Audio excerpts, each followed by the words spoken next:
Hello students, आज हम करेंगे applications of simultaneous linear equation in solving problems. Miss linear equations से related जो प्रॉब्लम्स हैं, वर्ड प्रॉब्लम्स हम करेंगे। ओके, तो पहला है, इसमें मैंने एक्चुअली जो मोस्टली मैंने कोशिश करी है कि सभी टाइप की वर्ड प्रॉब्लम्स ले लूँ मैं, जिससे कि आपके जितने क्वेश्चन जिस टाइप के आपके आते हैं सारे आपके कवर्स हो जाएं।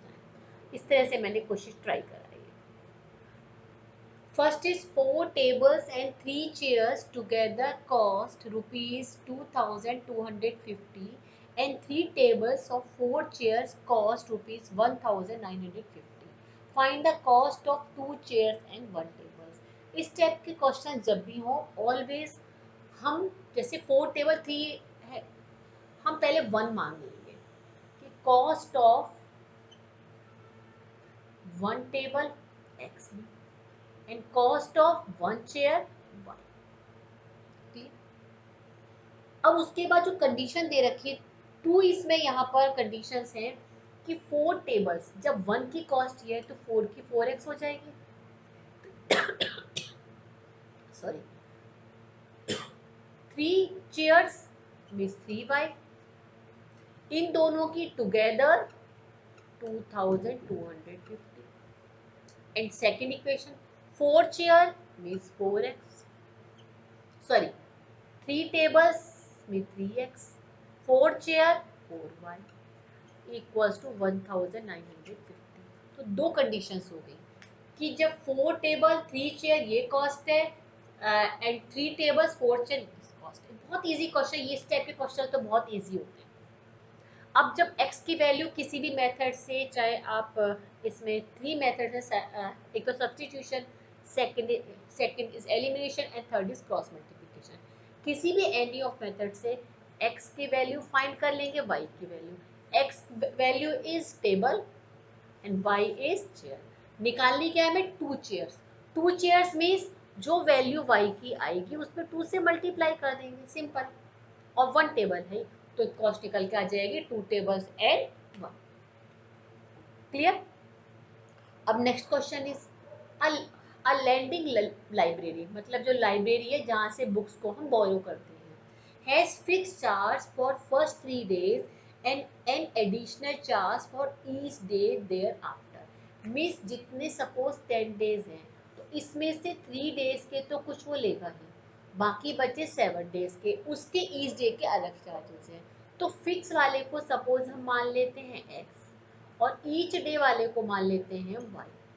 तो सपोज यहाँ यदि हम बात करेंगे तो उसने उसकी कितनी कॉस्ट हो जाएगी 3, तो ये तो x है ही, प्लस बाकी बचे 7 मीन्स x प्लस 7y, ये कॉस्ट वो लेगा कि x तो ये 3 days के लेगा ही, बाकी 7 days।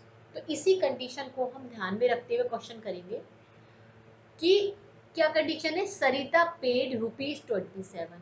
अब हमने x मान लिया फिक्स और ईच डे का मान लिया y। Sarita paid ₹27 for 7 days। 7 days miss 3 तो माइनस कर दीजिए फिक्स का, बाकी बचा 4, तो x plus 4y equals to 27। एक इक्वेशन बन गई। एंड सूजी पे 21 for books for 5 days। 5 days को हम डिवाइड करेंगे 3 and 2 means x plus 2y। तो दो इक्वेशंस बन गई। इस दोनों इक्वेशन से x की वैल्यू फाइंड होगी तो फिक्स आएगा, y की वैल्यू फाइंड होगी तो ईच डे आएगा, वही हमें निकालना है। आई थिंक आप लोग को क्लियर हो रहा होगा। Next question is the sum of our 2 digit number. 2 digit number पहले आप समझिए, जैसे ये है 73, 25, ये सब 2 डिजिट नंबर है। क्लियर। इसमें देखिए ये कैसे बनी है, 70 प्लस 3, 20 प्लस 5, मिस 10 डिजिट में 10 से मल्टीप्लाई है। तो इसी बात को माइंड में रखते हुए हम वेरिएबल से डिजिट बनाते हैं। तो 2 डिजिट के लिए सपोज यदि हम 10 डिजिट को x ले लें and unit digit means 1 place पर डिजिट को ले लें y, तो नंबर जो हो जाता है, वो जो 2 डिजिट नंबर है वो क्या बन जाएगा, 10x प्लस वाई। ये नंबर आ गया x और y की फॉर्म में। अब हम यहाँ देखते हैं क्या कंडीशन है। The sum of a 2 digit number and obtain by reversing the order of it digit, मतलब रिवर्स कर दिया, रिवर्स करने के बाद में हो जाएगा 10y प्लस x। जैसे 73 को हमने रिवर्स करा तो क्या 37 बन गया ना, तो यहाँ 70 प्लस 3 था, यहाँ बन जाएगा 30 प्लस 7, वही सेम चीज हो गई यहाँ पर। आई थिंक आपको क्लियर हो रहा होगा, ये इन बातों से क्लियर हो रहा होगा आपको I think.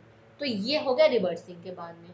Some of 2 digit and obtain by reversing the order means 10x y plus 10y plus x equals to 165, 11x 11y equals to 165, 11 से डिवाइड कर देंगे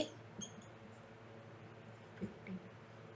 मैंने इसलिए सॉल्व किया इसको क्योंकि इसको हम ऐसे यदि सिंपलेस्ट फॉर्म में आ सकता हो तो सिंपलेस्ट फॉर्म में कर लेते हैं।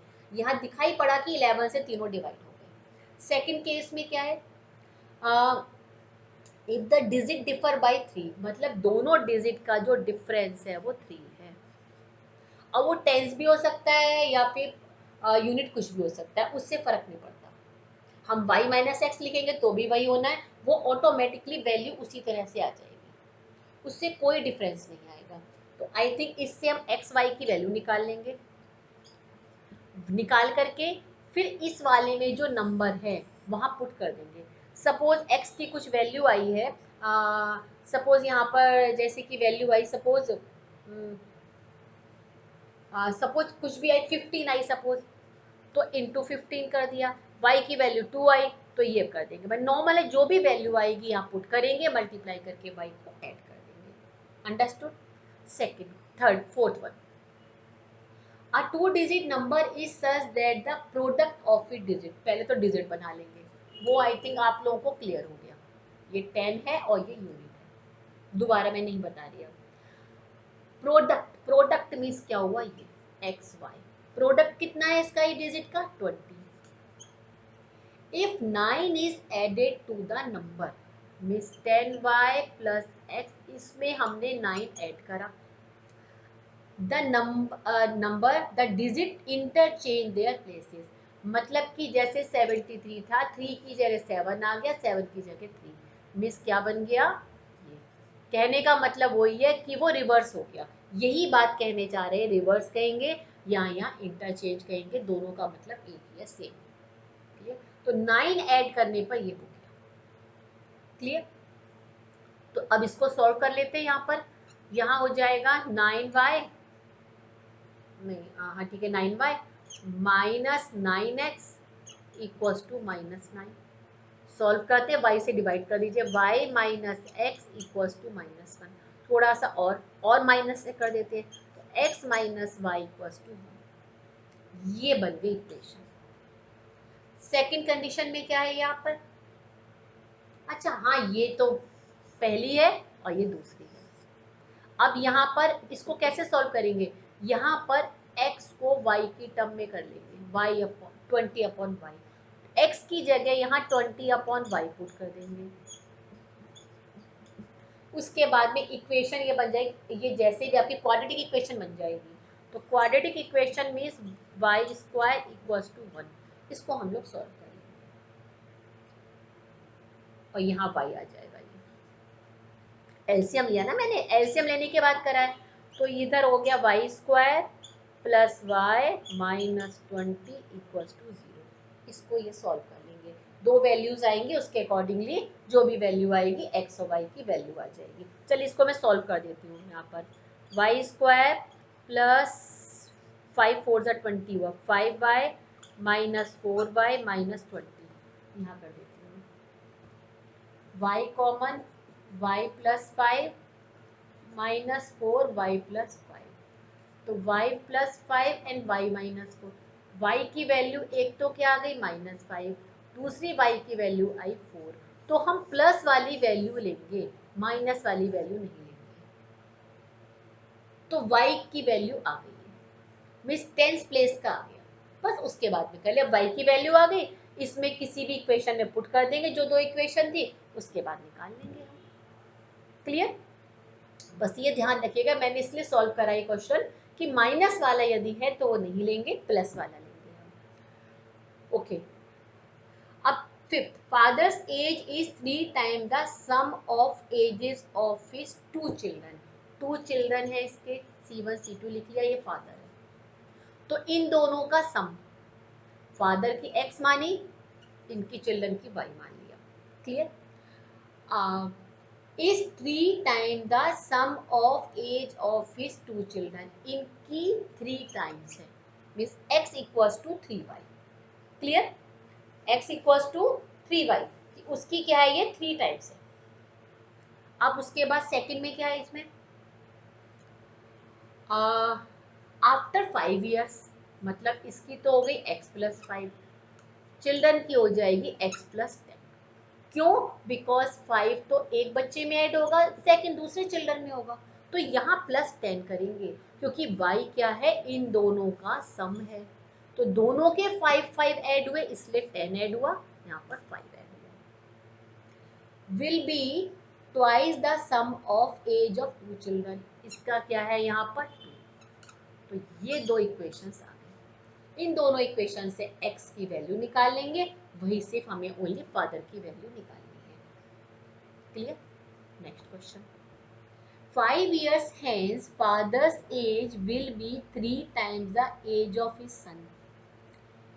मिस फादर को मान लो x, सन को मान लो y। 5 years hence मतलब after, will be 3 times the age of, 3 times means यहाँ 3 कर लेते हैं। क्लियर? अब उसके बाद फिर कहा इन्होंने, अच्छा ऊपर वाले में ट्वाइस कर दिया मैंने, ओहो ऊपर वाले क्वेश्चन में ट्वाइस लिखना था, चलिए उसको आप देख लीजिएगा। मेन क्वेश्चन तो आप समझ गए ना, यहाँ पर दोनों सेम था, यहाँ पर थोड़ा वहां से कंफ्यूजन हो गया, वहां पर 2 करिएगा, वहां ध्यान रखिएगा, इस वाले में इसको 2 करिएगा। ठीक है, will be 3 times the age of his son. ठीक है, 5 years अगो, अब अगो की बात करेंगे, माइनस ये y minus 7 times age old age his son, मतलब मिस इसको 7। तो दो इक्वेशन हो गई, ये x ये y। आफ्टर 5 year ये 3 टाइम्स मल्टीप्लाई 3, बिफोर ये कितनी 7 टाइम। तो दो इक्वेशन आ गए, इससे x और y की हम वैल्यू फाइंड कर लेंगे, क्योंकि उनकी प्रेजेंट एज निकालनी है, present age. Next question, 8 men and 12 boys। 8 men, men boys, 8 men 12 boys finish a piece of work in 10 days। कितने डेज में करते हैं पूरे वर्क को? 10 days में।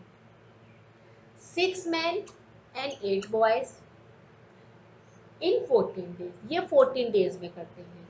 हमें निकालना है कि इस पूरे वर्क को, ये जो पूरा काम है, ये जो काम है पूरा पूरा होल वर्क है ये, इस होल वर्क को 1 मैन कितने, यहाँ तो दोनों मिलके कर रहे हैं पूरा काम, यहाँ हम बात करेंगे 1 डे में कि 1 मैन पूरा काम कितने दिन में करेगा और 1 बॉय अकेला कितने दिन में करेगा, ये तो मिलके कर रहे हैं। तो हम क्या मानेंगे, जो पूछ रहे हैं, let 1 man can do the whole work in x days, वो x days में कंप्लीट करेगा, और बॉय करेगा y days में। मैन ने करा x days में, एक बॉय ने करा इसमें। क्लियर? तो अब यहाँ पर थोड़ा सा इस पे ध्यान रखने वाली बात है, हम क्या करते हैं, होल के बदले उसका 1 पार्ट निकालेंगे कि जैसे कि ये 1 डे में x डेज में पूरा कर रहा है मैन, तो इट मीन्स ये पूरा वर्क कर रहा है, तो इसका जो 1 पार्ट है 1 डे, मतलब कि 1 डे में, 1 डे में कितना करेगा 1/x, जो उसका कितना पार्ट करेगा 1/x पार्ट। इसी तरह बॉय करेगा 1 डे में 1/y पार्ट, मतलब उस काम का 1/x पार्ट करेगा, क्योंकि x में पूरा वर्क करता है पूरे डे में, तो 1 डे में करेगा 1/x एंड बॉय करेगा 1/y।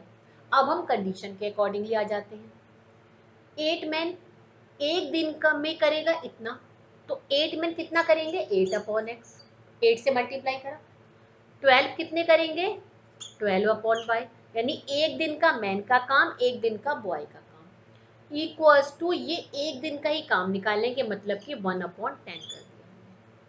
देखिए यहाँ पहले मैंने निकाला टोटल, पूरे काम को x डेज में करा, तो 1 डे में 1/x पार्ट, 1 डे में 1/y पार्ट। तो अब पहली कंडीशन पे आ जाते हैं कि 8 डे में 8 मैन करेंगे 8/x पार्ट, 12y करेंगे 12/y पार्ट, एक दिन का। तो ये भी एक दिन का निकालेंगे, एक दिन का 1/10 आ गया, तो ये एक इक्वेशन बन गई। सेकेंड इक्वेशन बन जाएगी 6/x plus 8/y equals to 1/14। ये ध्यान रखिएगा कि 1 का निकालते हैं, ये इसी तरह से करते हैं, पहले एक्स वाई निकालेंगे, उसको अपोजिट कर देते हैं तो 1 का आ जाता है, उसके बाद में कर लेते हैं। क्लियर? ओके अब नेक्स्ट क्वेश्चन पे, और इसको सॉल्व कर लेंगे। एक्स की वैल्यू आएगी, इसका बॉय का आ जाएगा, बॉय के बेस में करे ये मैन के बेस में करेगा, वाई निकलने पर वाई का आ जाएगा। Next question, A boat covers 32 kilometre up stream and 36 kilometre, stream ऐसे होती है ना, पानी या तो ऐसे रहेगा या स्ट्रीम मतलब ये होगी, तो उस स्ट्रीम में अब गए बोट कवर 32 किलोमीटर, यानी यहाँ पर तो गई 32 किलोमीटर, ऐसे लिख देती हूँ मैं, 32 किलोमीटर तो गई अप में, और उसके बाद में 36 किलोमीटर गई वो डाउन में, कितने टाइम में 7 आवर्स में। Okay, also covers 40 kilometre up and 46 kilometre down stream, कितने टाइम में 9 आवर्स में। ये तो गई 7 आवर्स में, यहाँ पे रब कर देती हूँ इनको, ये तो गई 7 आवर्स में और ये गई 9 आवर्स में। अब पहले इसको क्वेश्चन समझते हैं, हमें निकालना है कि find the speed of boat in still water and speed of stream. मतलब देखिए बोट यहाँ स्टिल वाटर में उसकी स्पीड कुछ होगी, जब वो ऊपर जाएगी, आप नॉर्मल गाड़ी को, कार को देखिए, जब ऊपर हम ले जाते हैं तो उसकी स्पीड कम हो जाती है, ऊपर से नीचे लाते हैं तो उसकी स्पीड बढ़ जाती है। इसी तरह स्ट्रीम में जब जाएंगे तो उसकी भी कुछ अपनी स्पीड है, तो ऊपर जाने पर क्या होगी, वो माइनस हो जाएगी, उल्टा कम हो जाएगी। यहाँ पर साथ में उसकी स्ट्रीम की स्पीड भी ऐड हो जाएगी। तो यहाँ पर ले लेते हैं बोट की स्टिल वाटर में स्पीड कितनी है x किलोमीटर पर आवर, क्योंकि किलोमीटर और आर दे रखा है, और स्ट्रीम की अपनी है y किलोमीटर पर आवर। तो जब ऊपर जाएगी तो इसकी हो जाएगी x minus y speed boat की, जब नीचे आएगी तो हो जाएगी x प्लस वाई। तो ध्यान रखिए अप स्ट्रीम में क्या हो जाता है, इसकी अप स्ट्रीम में बोट की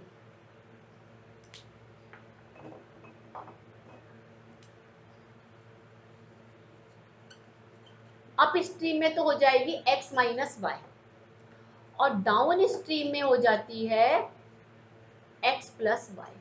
मतलब वो तेजी से आएगी, स्ट्रीम की भी जो स्पीड है वो भी ऐड होगी, एकदम से बोट नीचे आ गई, ऊपर वो कहेगी नहीं, वो माइनस हो जाएगी। क्लियर? अब इसमें कंडीशन पे आते हैं कि 30 किलोमीटर गई, तो ये स्पीड है, क्लियर, और ये क्या डिस्टेंस है, तो इससे टाइम निकल आएगा। टाइम देखिए, speed is equal to distance upon time, तो time equals to distance upon speed, ये फॉर्मूला लगाएंगे।